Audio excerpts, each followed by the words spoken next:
factor would be shifting from a 4-decade-long policy of appeasement of this regime towards we have to find a solution beyond this regime. Most importantly, because of the people calling that. Now, there has been defections already.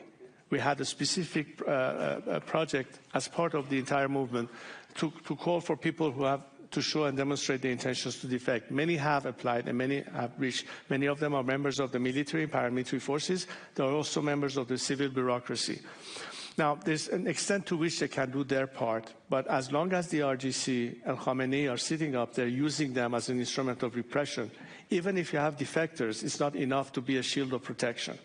People were chanting anyway on the streets, and we, in fact, were successful in pushing the regime back, except for the regime acted the way it did. So what do we do now? Do we have a temporary retreat? We are, but people are continuing the struggle. They're continuing to chant slogans. You see an unprecedented solidarity of Iranians in the 4 corners of the world demonstrating their support for them. We've seen millions of people on the streets of Iran that are doing it. Does liberty have a price? Of course it does. Are we prepared to die for this cause? Of course we are. Our whole point is that we don't have a choice but to fight. We don't have a choice but to liberate ourselves. And the only way you can minimize the struggle in terms of time and loss of human life is not to be alone in this fight. There's too much blood between us and this regime. There's no turning back for us. So the question is the world this time going to be on the right side of history and support the Iranian people in their struggle for liberation? Or are we going to go back to business as usual and consider another movement that hasn't panned out? And I think a lot of it depends on the policy of straddling the fence and not committing to one side or the other. This is a choice to be made because the circumstances exist right now as we speak. There's an opportunity, there's a window that exists right now that could be the game changer for the whole world. I can really hear you trying to call on something, and that something I think is intervention.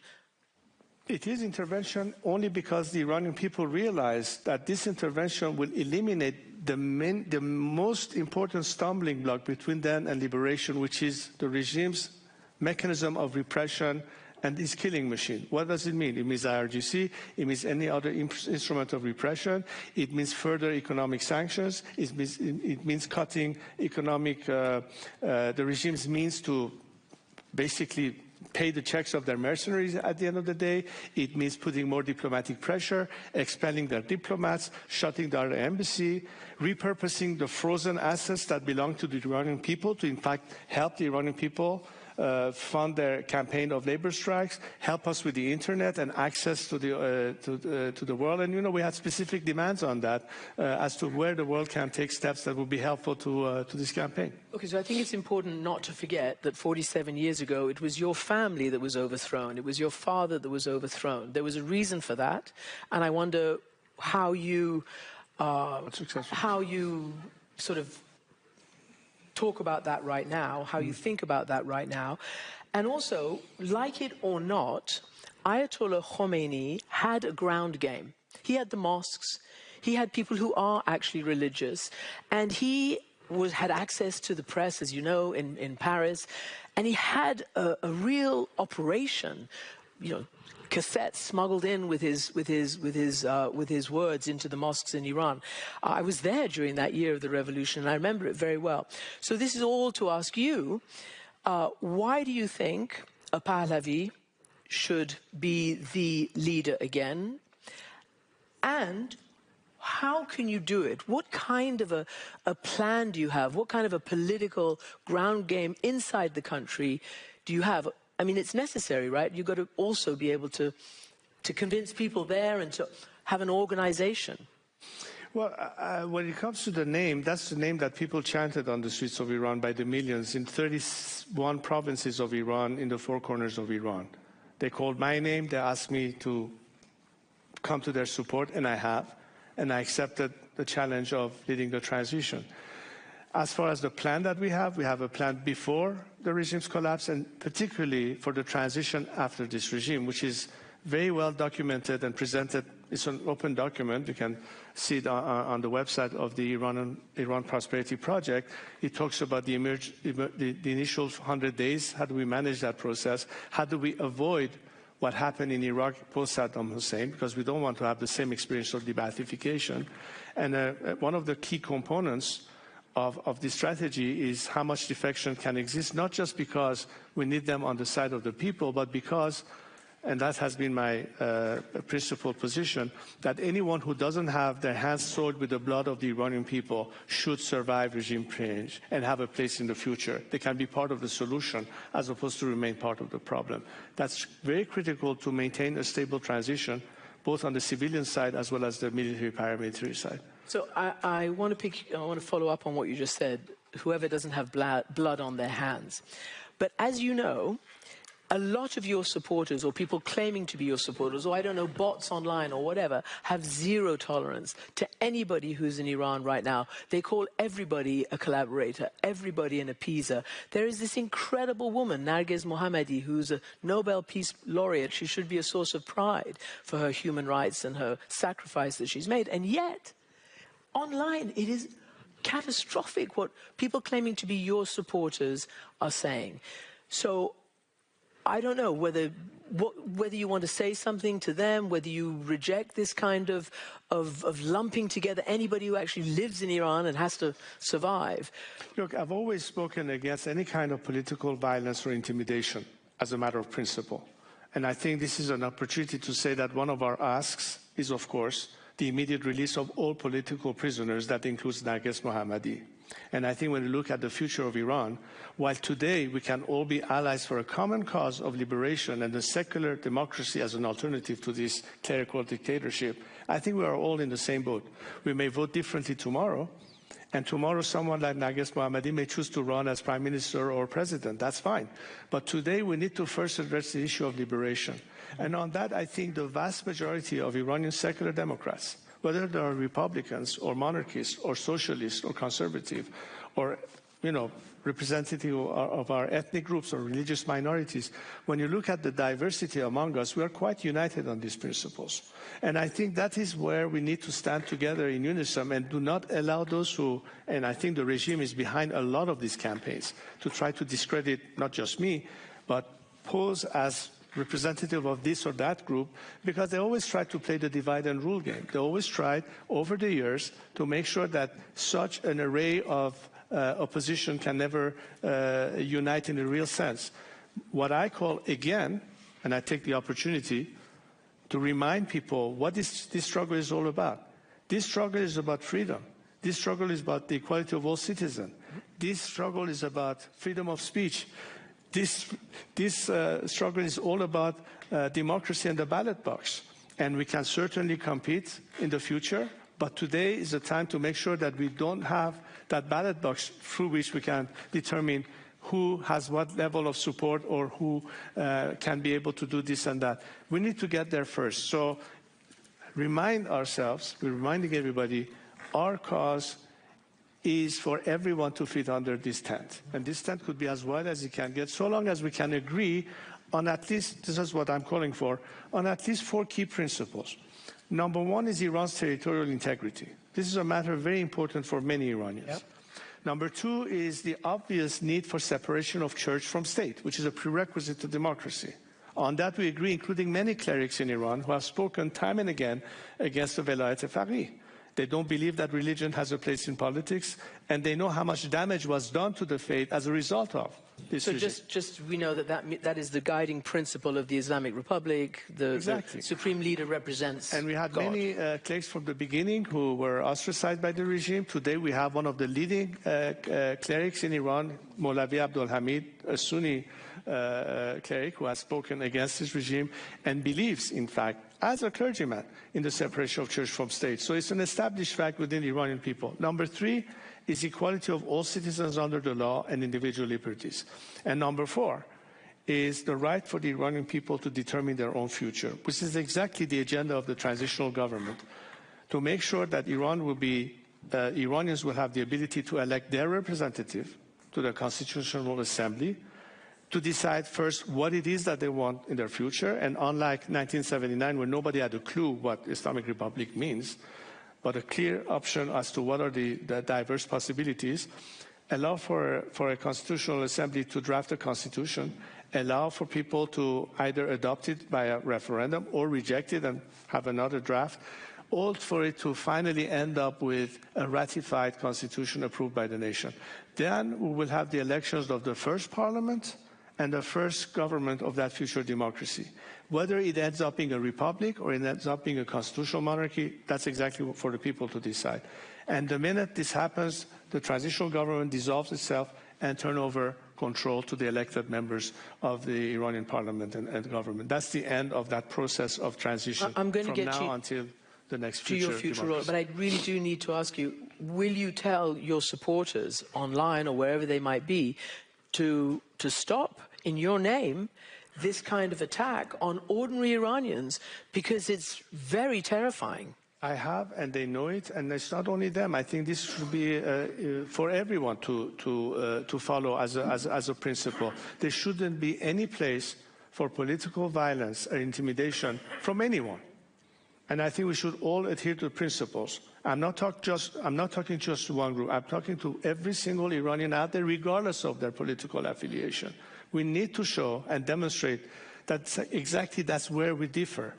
A regime that is in a punitive way forcing an ideology and has been discriminating against every possible aspect of people disagreeing with them, as opposed to those of us who cherish the values of freedom, have tolerance for other viewpoints, believe in pluralism, and that's exactly how we define ourselves as a contrast to this regime. We have to show it beyond words in action.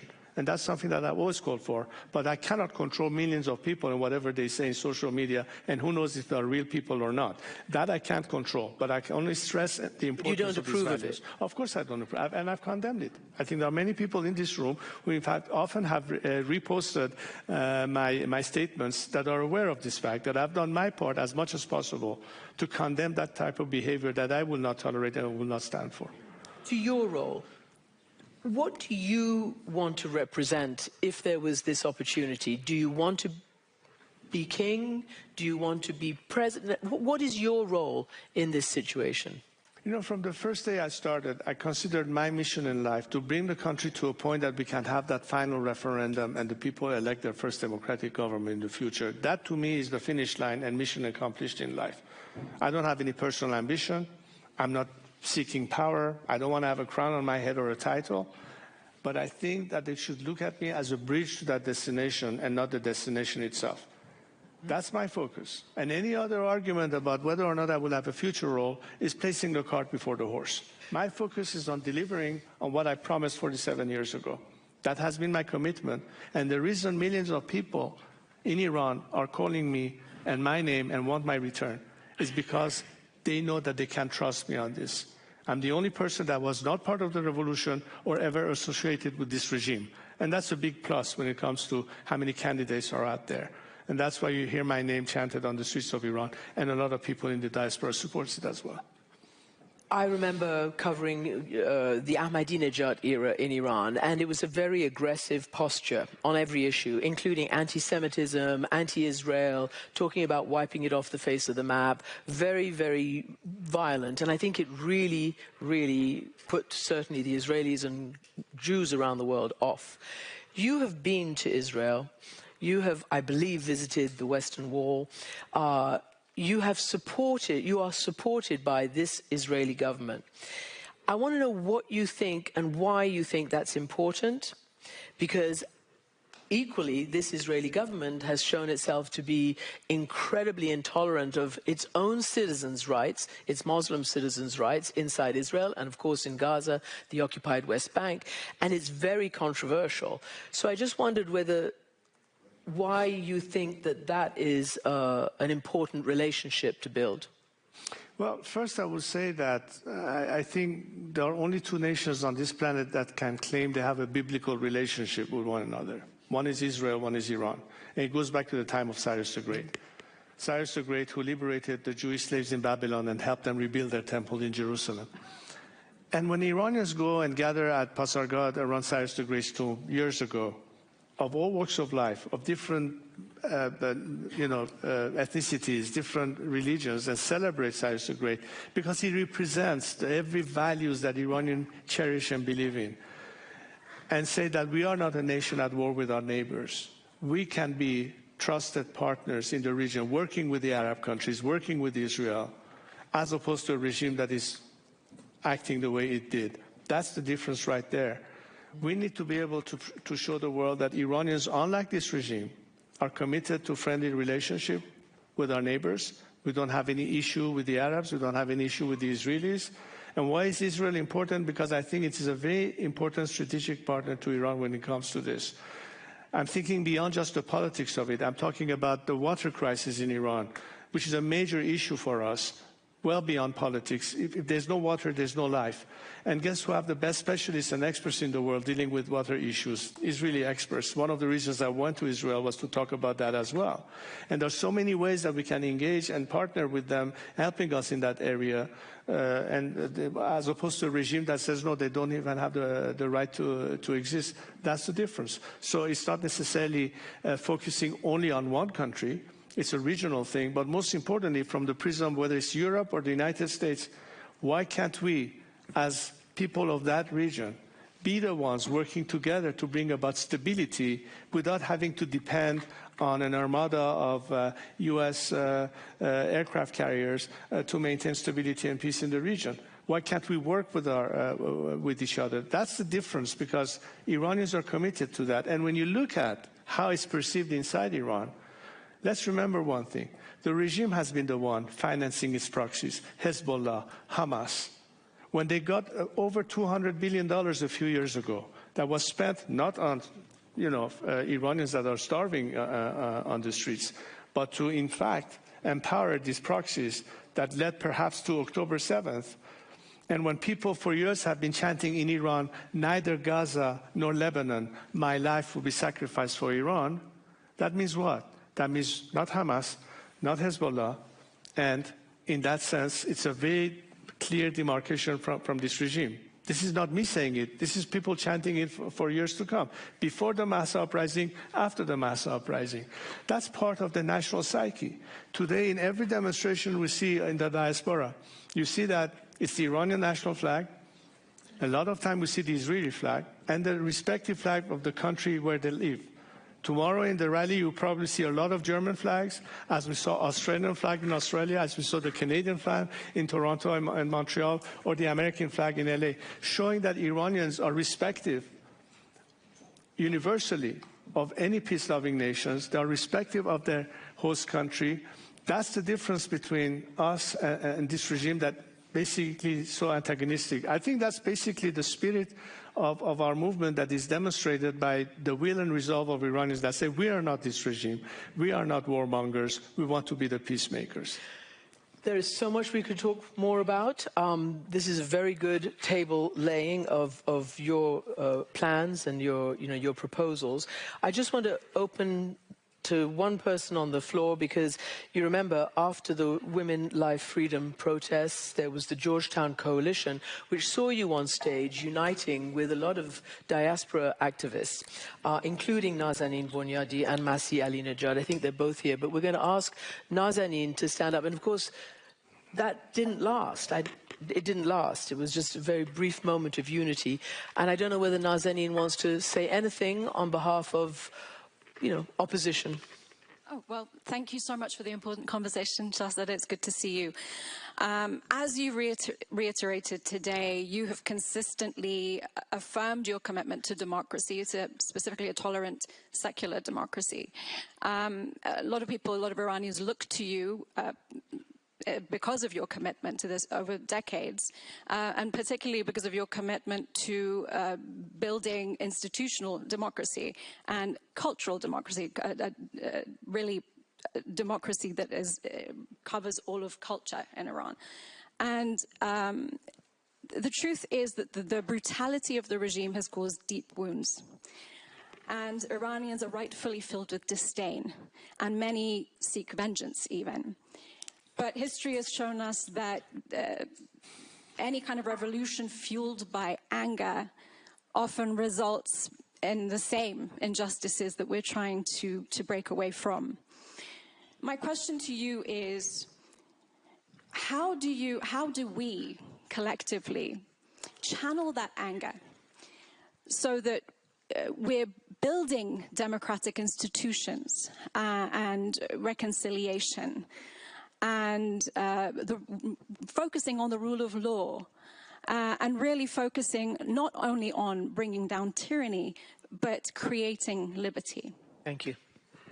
Well, we had so many conversations, you and I, over the years, and I salute your commitment where you had to step in away from your career and engage with advocacy for human rights, and your speech at the UN and other venues. Exactly, we need to show that there's a culture that is needed there. The instruments of democracy are not alone by themselves, even if you have the best constitution. If culturally we don't adopt pluralism and tolerance as part of our behavior, and civility should be the way to go as opposed to revenge and settling of accounts. Of course we need to encourage that. You know how many times I've explained my call for ultimately national reconciliation. How many times we spoke about amnesty. But we cannot deny the Iranian people their day in court. Grieving mothers, martyrs, people who have died by this repression. We cannot escape the need for justice, which is why a lot of the efforts is led by people who are experts in the field. We have many lawyers that are working on that, fact-finding about what happened, truth and reconciliation, transitional justice, because all of this plays into giving people closure without having to resort to vengeance. That's very important. So the more we equip our society, and a lot of it is civil society's role, a lot of it has to be with our activists, with our experts, I think it could help us institutionalize and have the instances that protects us as a society, as a nation, from all the possible deviation. We need to adopt all possible processes that have proven to be successful in such transition that happen in other countries, post-collapse of very totalitarian and ruthless regimes, whether it was South Africa, whether it was the Soviet Union, or many other instances. There are so many models to implement or emulate. But most importantly is to make sure that we, in fact, show how different we are than this regime. Because if we start acting like them, then what's the difference? And I'm glad to have people such as yourself helping out in this, and we need to encourage more people to weigh in. Look, a lot of us have lived in free societies for the past 4 decades, at least I have. And there are a lot of people inside Iran who were not even born at the time of the revolution. Today's Gen Z in Iran is very much on par with this. In fact, most of what I hear from inside Iran is that there may be some issues that you hear outside that we're not even concerned with. We are all very united, but we need help. We need to make sure that we are not alone in this, that there is a reinforcement factor. That's where people who are wise enough to understand that we have to materially and structurally help the nation have to understand that before we agree on disagreeing, we have to agree on what we all are in common in need of. So it's really a national challenge, if you will. I think this national challenge transcends political affiliation, transcends particular, how can I say, tendencies. It doesn't matter if you're socialist or conservative. It shouldn't matter if you're a Republican or a monarchist. It should matter that we all believe in democracy at the end, and the rule of law, and the protection under that law. That's the way we will put an end to discrimination, whether it's against women, ethnic groups, religious minorities, and everything else between. I believe we can do that because we have learned it the hard way to appreciate these values, and we have today this opportunity to do it. Okay. So I'm encouraging activists, I'm encouraging journalists, I'm encouraging our political prisoners, I'm encouraging our civil society, and those of us who have more freedom to speak where people inside don't have the first job of making sure that we are their voice and we support them. That's how it starts, and hopefully we'll end it in Iran itself. All right. Reza Pahlavi, thank you very much indeed. And now we are going to, please feel free. Now we're going to thank you very much. Thank you, feel free to stay for the rest. We've got a panel. Yes, please. And let me introduce our panel. Yes? Okay. May I invite Senator Lindsey Graham? Where will he sit? And Karim Sajapour? Yeah. And also Roberta Metsola.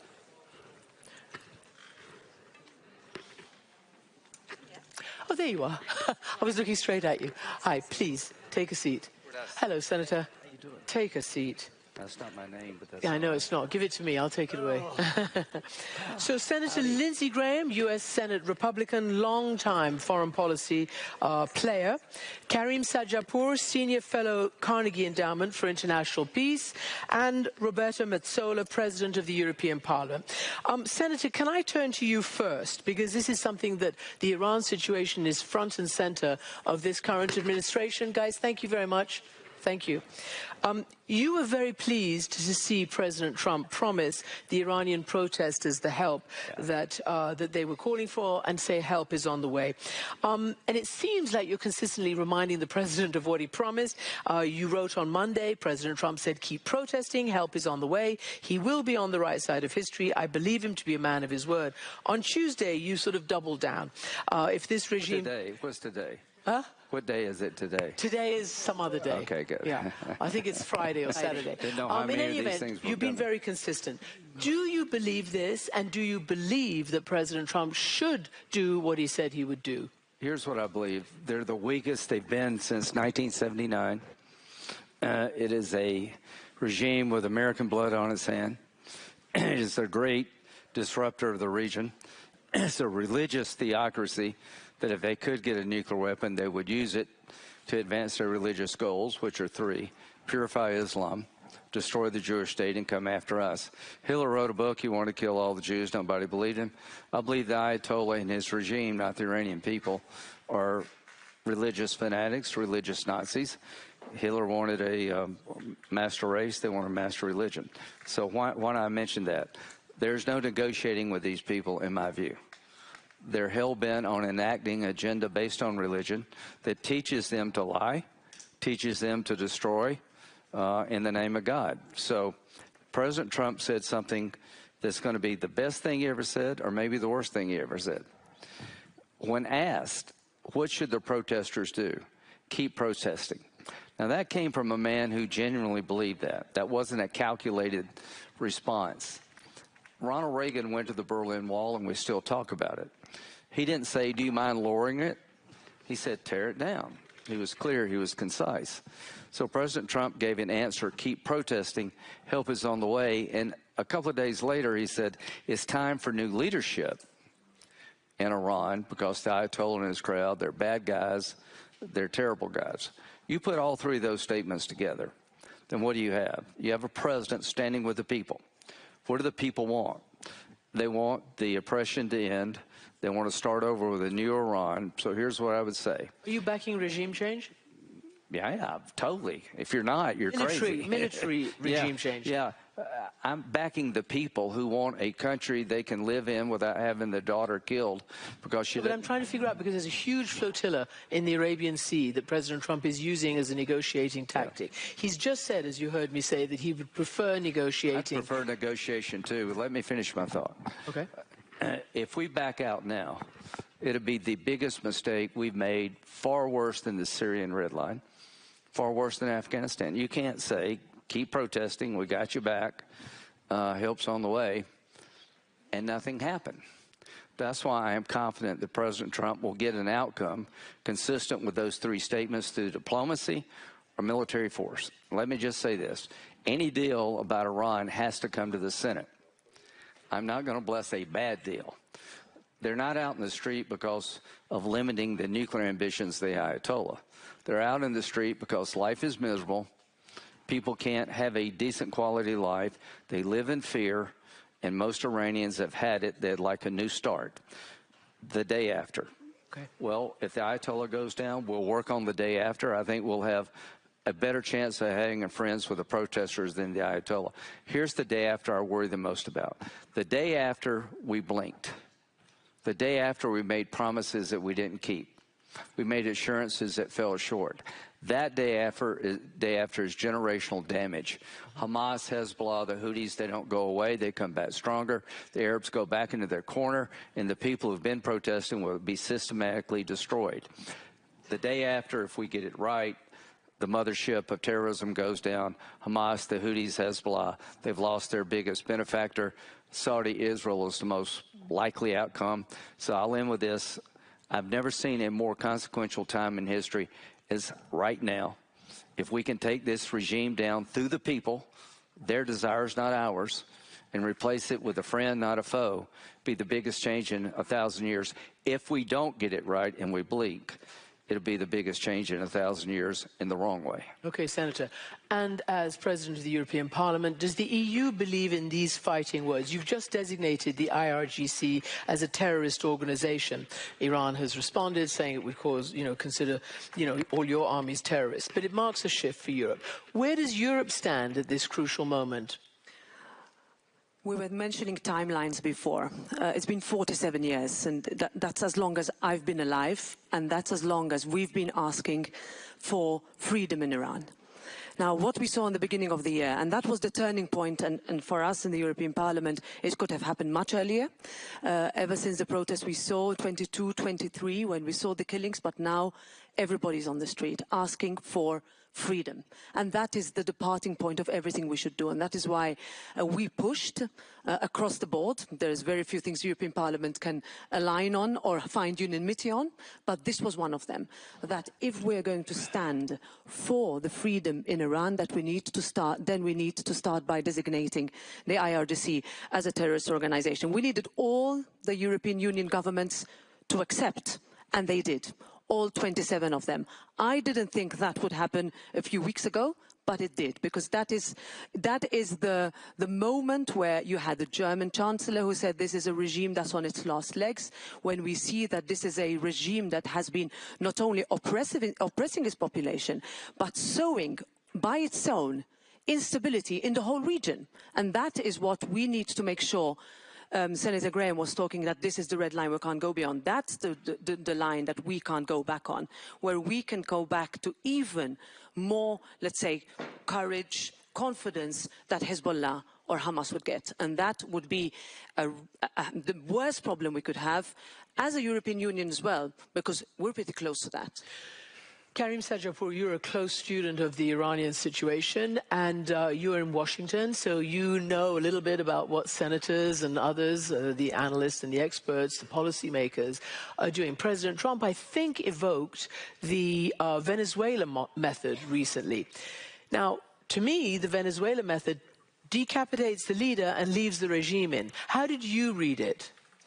I think, Christian, that virtually everyone in Washington, including President Trump, if they could push a button and get rid of the Iranian regime, they absolutely would. What I think the Trump administration worries about is some of the fallout we saw in the aftermath of the Iraq War or Libya. And, Iran is a different country than those places. But, in my view, to understand this administration, probably a psychology degree is more valuable than a political science degree. And if we're trying to get inside the head of the president... A good golf swing. A good golf swing as well, which Senator Graham, I'm sure, has. But on 3 major occasions, this president gambled on Iran. In 2018, he left the nuclear deal.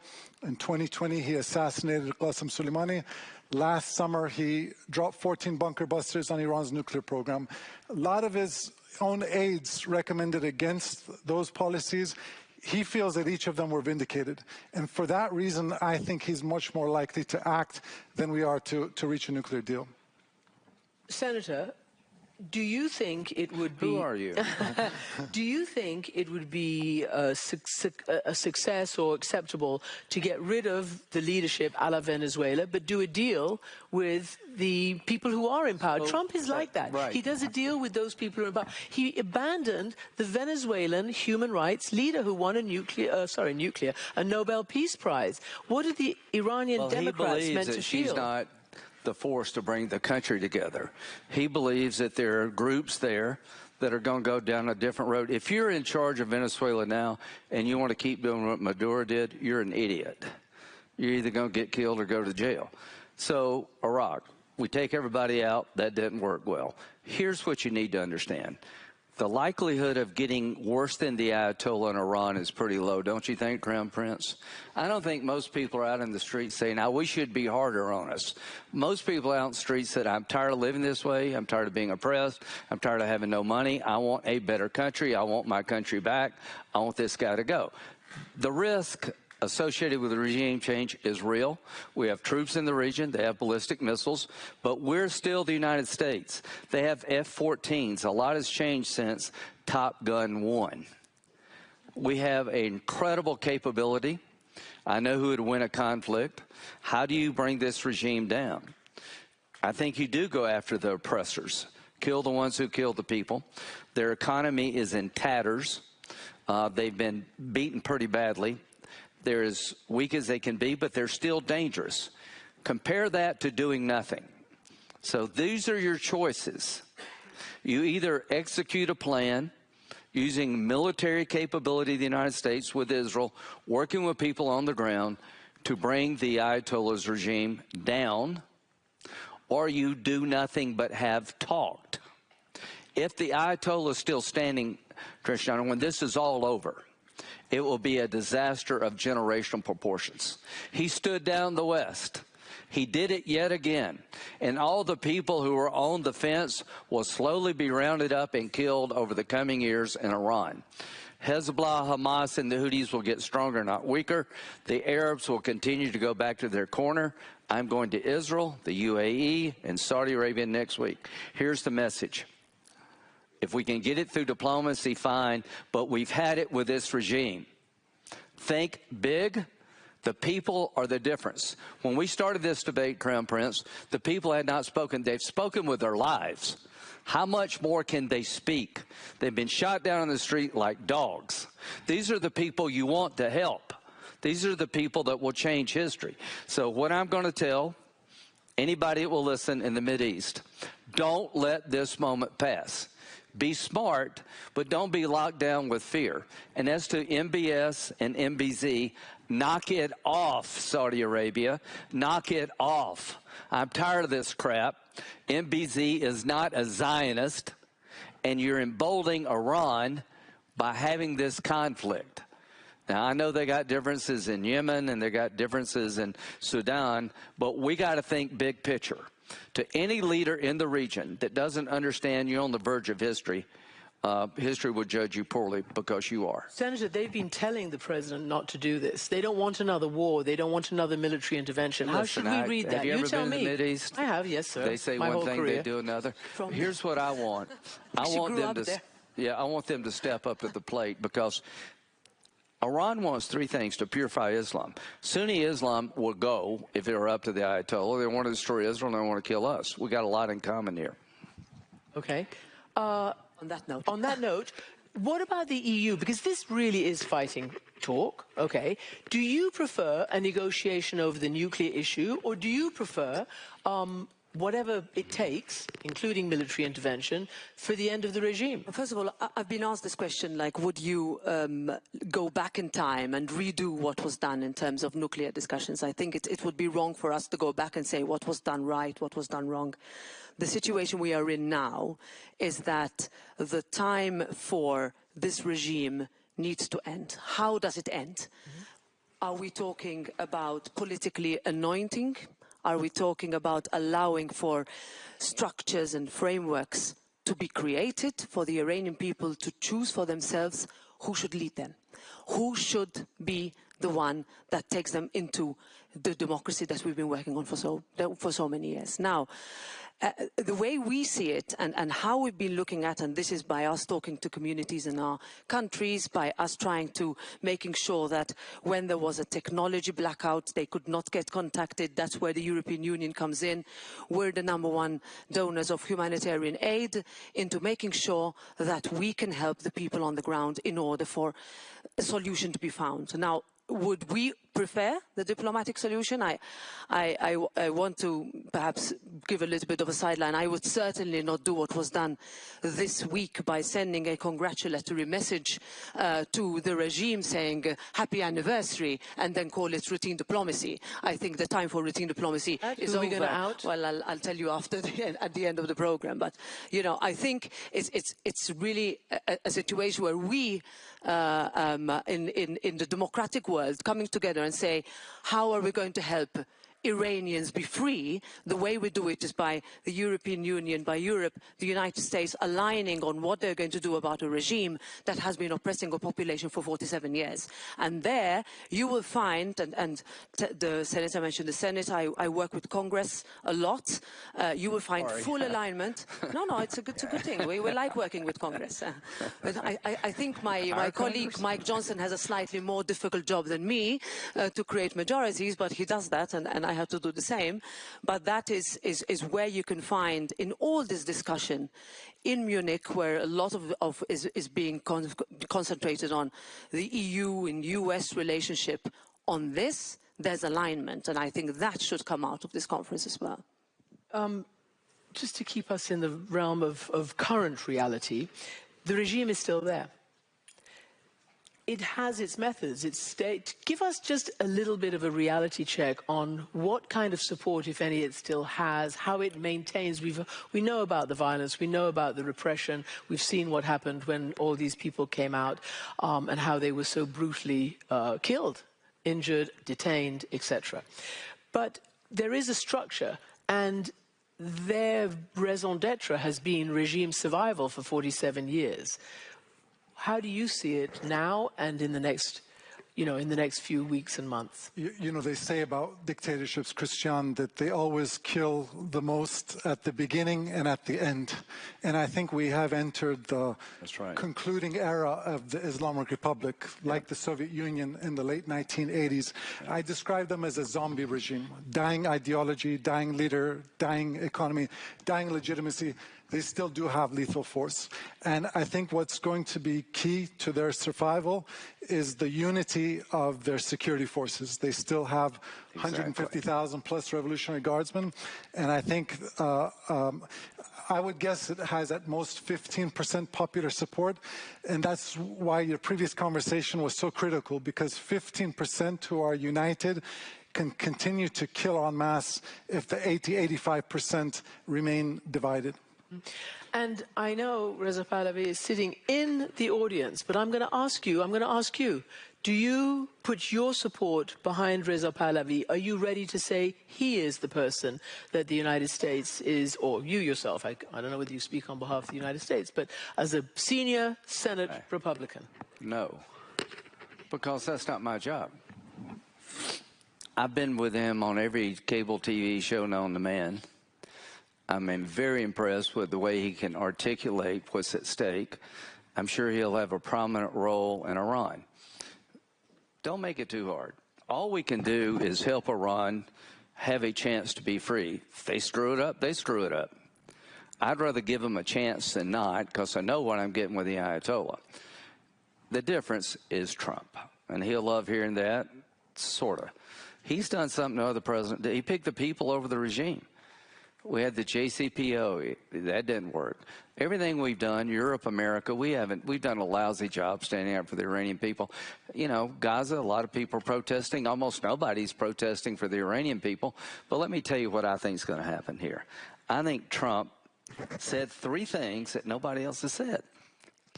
And people are still fighting and still encouraged because of the president. They're getting weaker. We put tariffs on their oil. You had a very good, it is a zombie regime. You can't do business with Iran normally anymore. 25% tariff, you buy their oil. So it's going to collapse because the people have had it. And what happens next, I don't know, but I do know this. If we pull the plug on the people, whatever problems associated with the day after, if the people win against the Ayatollah, are a fraction of the problems associated with the Ayatollah killing his way out yet again, standing to murder another day. If you don't realize we're on the verge of history, you're missing a lot. We're talking weeks, not months. And when we do this, if we do, we're starting and we're not stopping. Christian, Iran should be a G20 nation. It has enormous human capital, second largest reserves of natural gas, third largest reserves of oil, one of the oldest continuously inhabited civilizations. But as long as this regime is in power, their ideology, their organizing principle is death to America, death to Israel, It's not even long live Palestine. It's death to Israel, and it's not long live Iran. And so I think I'm very happy to hear that the Europeans have reached a similar conclusion, that this is a regime which is incapable of reform. It's incapable of changing its ideology. And I do think for both Europe and the United States, a government in Iran that follows its own national interests would be a great game changer, geopolitical game changer. Final thought. I mean, you mentioned the 15%. I think we can focus on the 85% that want change and that want freedom and that want to be able to decide with dignity what happens to their country. And that's what needs to unite all of us in not letting down all those thousands every day in the streets since the beginning of the year who have said that they have finally had enough. We let the people who protested in 22 and 23 down. We could have given a lot of speeches. We did not go the full way that we needed to go. We still let representatives of the IRGC and members of their families enjoy their time in Europe. You know, they would use their holidays to spend in our cities and towns. We said stop to that, but we can't stop there. We will need to send the message to those protesting every day who are risking their lives, who are ready to die for their country, that we stand with them. That is the only thing that we can do to save our credibility. If we don't, we'll leave it. Can I just give the final word to Can Reza I just say Pahlavi? one Or thing word? before the final word? Yeah.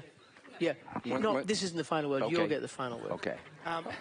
I mean, I know. Let me just say Who's that got the aircraft what the carrier? I want him senator to have the said is final word. absolutely the correct position, because I've never asked for any endorsement, personal endorsement, nor is it the right thing to do.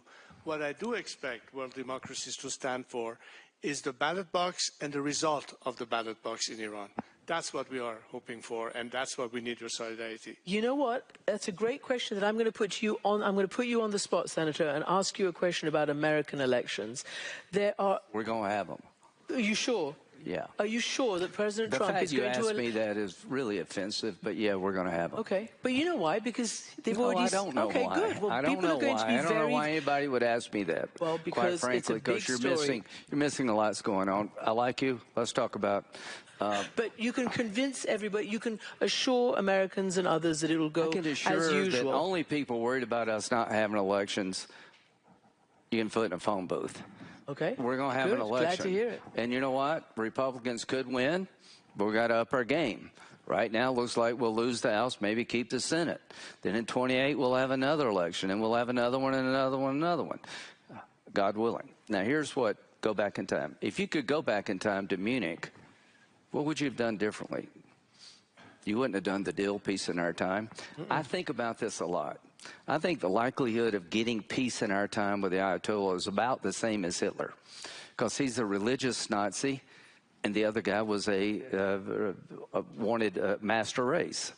You can't accommodate Putin because he wants all of Ukraine. You might work a deal with China, but you got to know who your adversary is. Your adversary is a religious fanatic that dying is first prize. So if I could go back in time, I'd tell people Hitler actually meant it. He wrote a book, Let's Kill All the Jews. Every day they say things that they mean.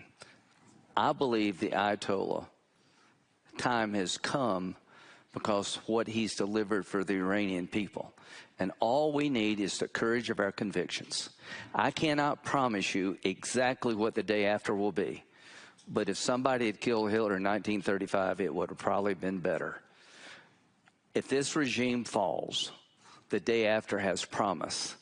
If it stays in place, the day after is going to generationally destroy the Mideast, and we'll be haunted by this for generations to come, and they will be talking about us in a very bad way. On that rousing note, Senator Lindsey Graham, Karim Sajapour, and Roberta Metsola and Reza Pahlavi, thank you very much indeed for this invigorating conversation. It's really good. Thank you. Thank you very much. Thank you. Take care.